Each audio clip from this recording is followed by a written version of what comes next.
So good evening to all of you. It's been a wonderful evening today. We all are talking about resilient India. And we have some of the top-notch people from the industry and from the field of education, academics here, who would like to, we would like them to present their ideas and thoughts, how they would like to take the new India, the resilient India. That is the theme for today. And you all are the leaders, the heads of the teams, and if you get these ideas, I'm sure you can apply this back in your organizations and can run your organizations in a much, much better way, in a resilient way. So I welcome all our panelists today. We have Dr. Anil Sahasrabudhe sir, the chairman of AICTE, the All India Council for Technical Education, which runs the education institutions, which is a policy maker for all the technical institutes in India. It has more than 4,000 colleges all over India, which Sir heads and Sir designs the policy. And after he taking up, the AICTE functioning has become really very smooth. So thank you so much, sir, for joining on the panel. We have Dr. Avdesh Sharma, sir, here, the senior psychiatrist, and the person who is also one of the main motivator for organizing the Brand Story event. We welcome you, sir, for the event. We have Mr. Venkash Gulati, sir. Welcome you, sir. The president of the Motor Association of India. And we are so grateful and thankful to you, sir, for joining the session. So we have all these three dynamic men sitting here. So my first question is to Dr. Anil Sahasrabudhe, sir. Universities and colleges, campuses are buzzing cultural hubs where students are brought together from nations around the world. Recently, the foundation of unique ecosystem have been impacted significantly by the rapid spread of coronavirus. What's your take on that? Also kindly explain the economic impact on the educational system in India. And what are the ideas and solutions you have in your mind after the impact of COVID on the educational system? What are the solutions you have observed or you are planning to recommend for the changes? Nivedita ji, it's very interesting phenomenon that COVID was not an invited guest actually. It came. We had no choice. And unfortunate incidents which happened about huge pandemic, many people getting affected, many people losing their lives, university campuses getting closed, everyone gradually graduating towards online education has become the order of the day. So on one side, the flip side is the pandemic, the economy has been broken down, GDP came down, people lost jobs. This is a negative part of it. On the positive side, we had technology in order to get education of our choice at our homes through internet, through Swayam portal for the last 4 years, but we never practiced it. But this pandemic forced all of us, all educational institutions, starting from nursery KG onwards, till higher education and research institutions, to start using technology as a medium for continuing learning. Because learning can never stop. Learning starts when a child is born. It is the mother who is the first teacher, and then gradually father, brother, sister, grandfather, mother, and then the school teacher, then the college teachers. So teaching, learning process is lifelong process. Till the death, we need to learn new things. So the new normal, which we are all evolving, is how do we, when we come back to the normal stage of when pandemic is over, our campuses have to again blossom with a lot of bubbling activities. Yes. We cannot be online only, yes, because online is a transitory phase. Because human beings, whom we call social animals, they are necessarily people who enjoy meeting with each other. And today we were so happy that after a long time we are able to meet with each other, greet each other. I think this is normal. And this normal, when it is brought back, we will have drama, music, dance, play, games, all of that will start. But along with that, what we learned during this pandemic is that we must make use of technology wherever we need to empower people. An example is, if a university does not have a faculty of a particular discipline, which a candidate or student is interested, Just because that college does not have a faculty of that discipline, he should not be left out. One can always take the best possible teacher from anywhere in the world and learn lessons from him. And that is the spirit of technology. Thank you very much. Right. So I think according to Sir, we are already undergoing the Resilient India path by adopting the new norm. Even if we don't have a subject teacher in India, we are approaching teachers from abroad. So I think that's a nice way the teachers and educational system are trying to cope up with the new norm. Thank you so much, sir, for that wonderful answer. So my one more question to you, sir.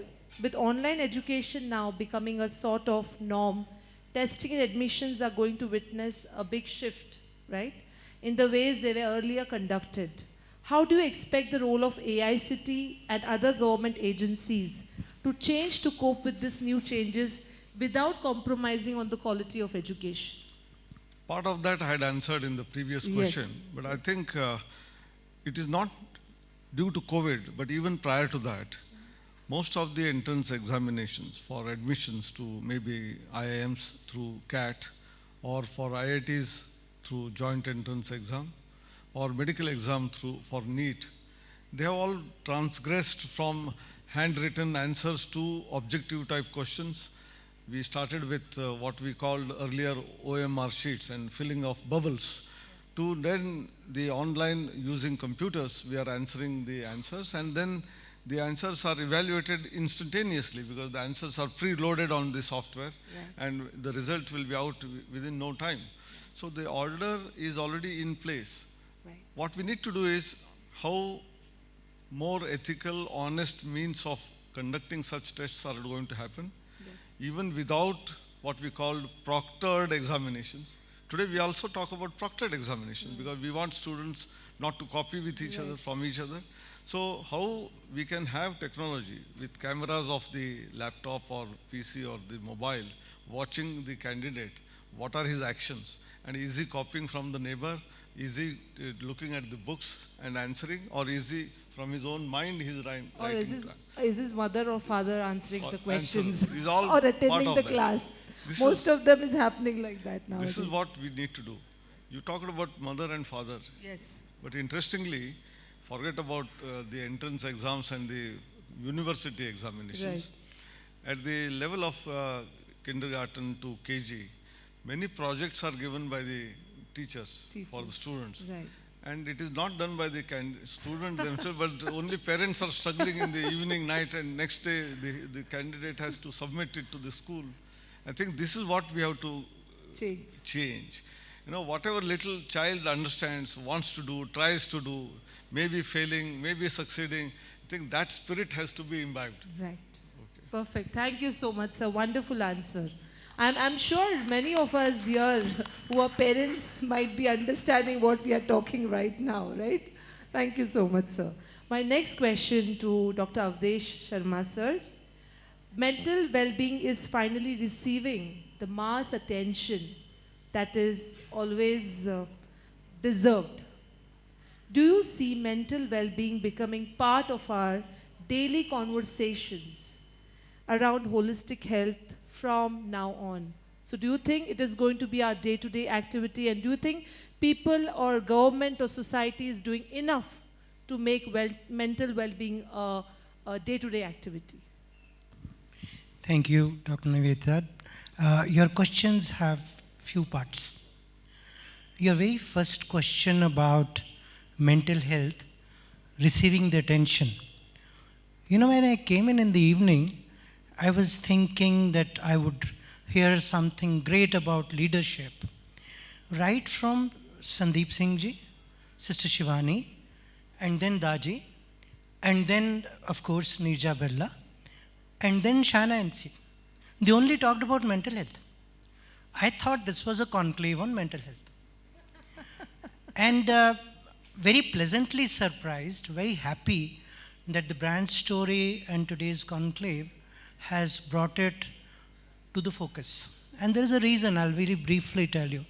You know, I started my work in 80s, 40 years back. And at that point of time, nobody wanted to listen about mental health. Over a period of time, we felt that, maybe people are not interested. But then I was doing a series with Doordarshan way back in 95.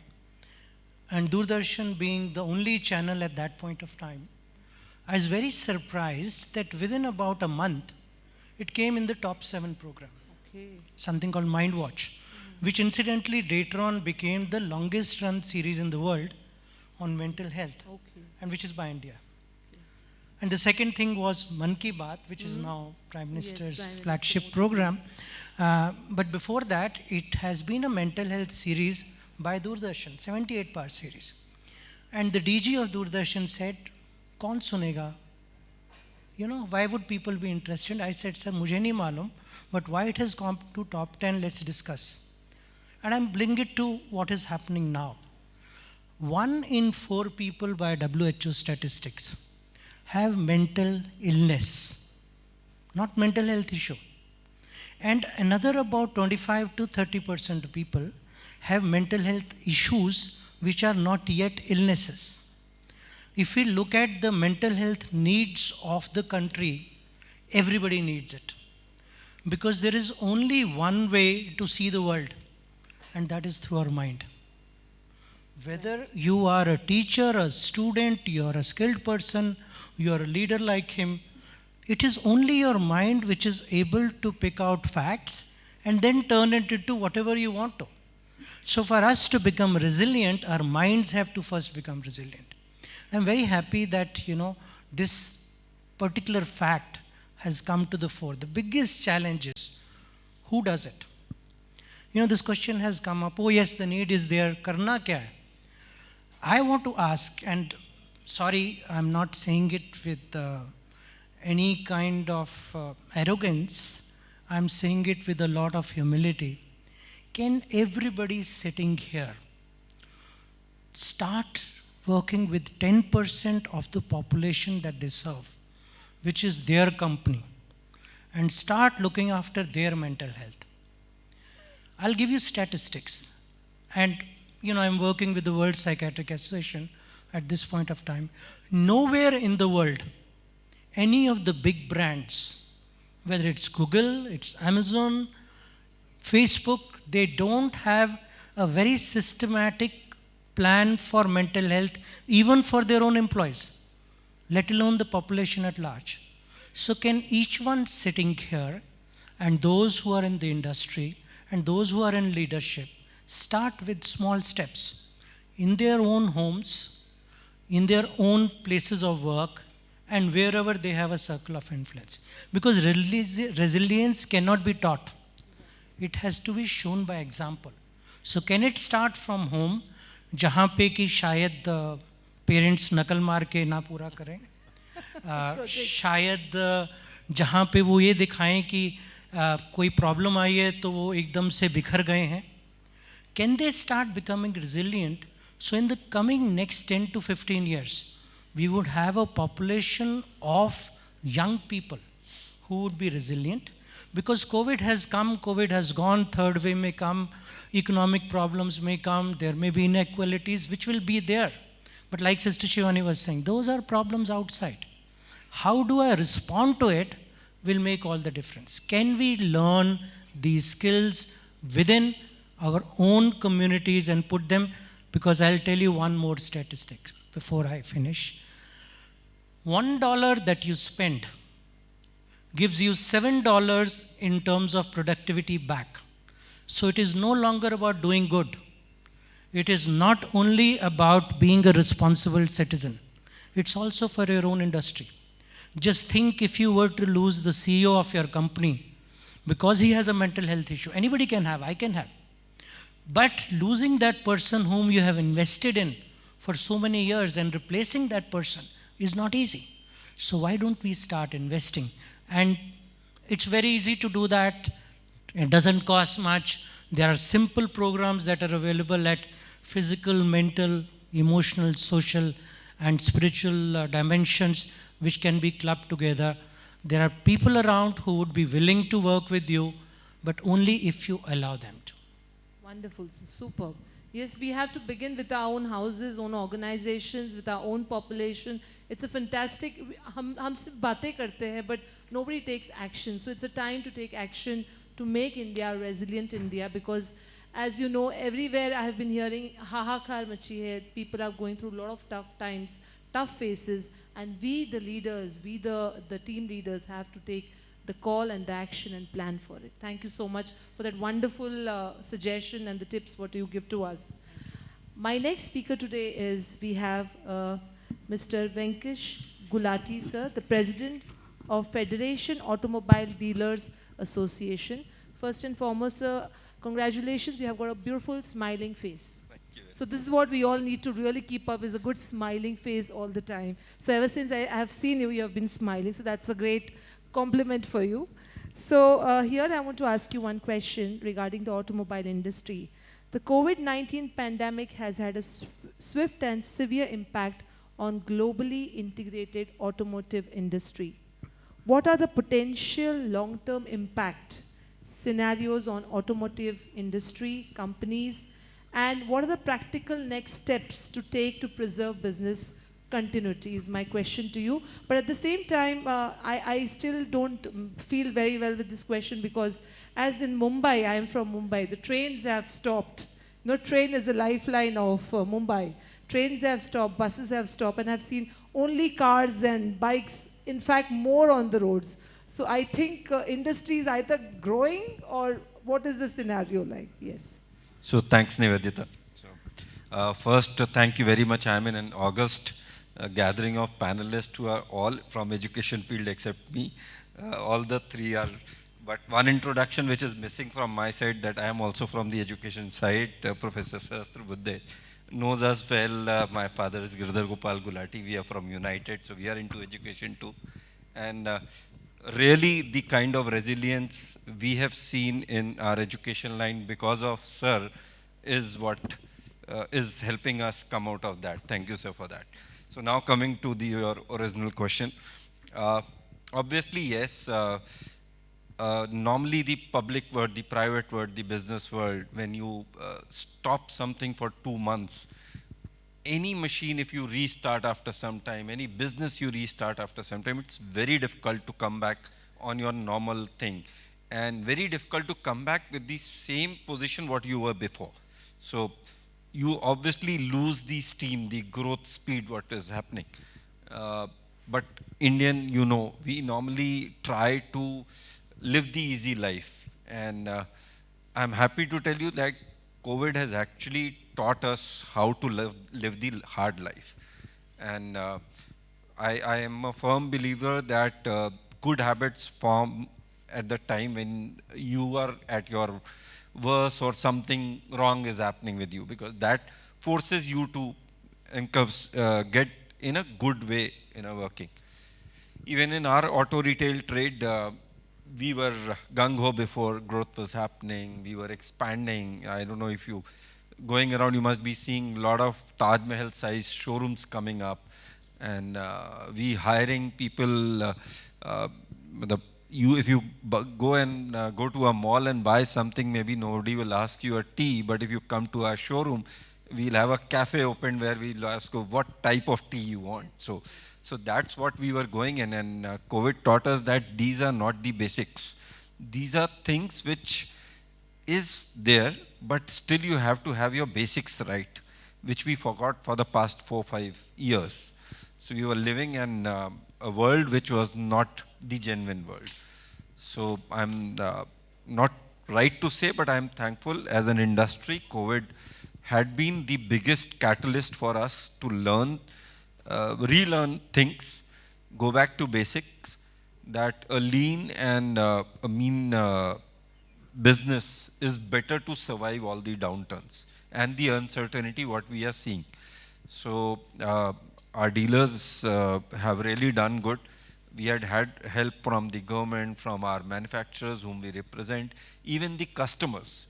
So it has helped us a lot. Like Sir said about digital, we were having a lot of websites, a lot of apps, but nobody was actually going there. It was just a show window for us that we have an app. You can go and see my website unitedautomobiles.com, but normally nor my team nor the customer was willing to go there. They were still wanting to come to the showroom. So due to the COVID now, those things have become our basic things. So we have improved those websites, the interaction. But see, Indian psyche is that if you are, normally a customer buys 2 or 3 vehicles in an year, and whatever the buying experience is, it's very important for him. It's a milestone for him. So till the COVID time or the fear of COVID times, the customers were at home and trying to go digital. But as the things or the fear came out of mind, they were again back to our showrooms wanting to have a cup of tea, like sir said, meeting people and sitting around and same old chap, chacha, tau, chai pilao and all those things. So things have come a U-turn for us. We have learnt a lot, no doubt hard way, but we are now more efficient, more productive, and a catalyst now I feel towards the Atmanirbhar Bharat and the 5 trillion economy. Wonderful. Thank you so much. So here we come to an end to our first panel. I would like to thank Dr. Anil Sahasrabudhe sir, Avdesh Sharma sir and Venkesh Gulati sir for your valuable inputs, and thank you so much for adding Char Chand for our event. Thank you so much. A big round of applause for Dr. Nivedita. Thank you. for bringing it out from the panel. Thank you. Thank you. Thank you. Thank you so much. Thank you for watching today's episode of India's Brand and Leadership Conclave. We will be back with yet another episode of leading brands and leaders of the nation. Until then, take care and stay tuned.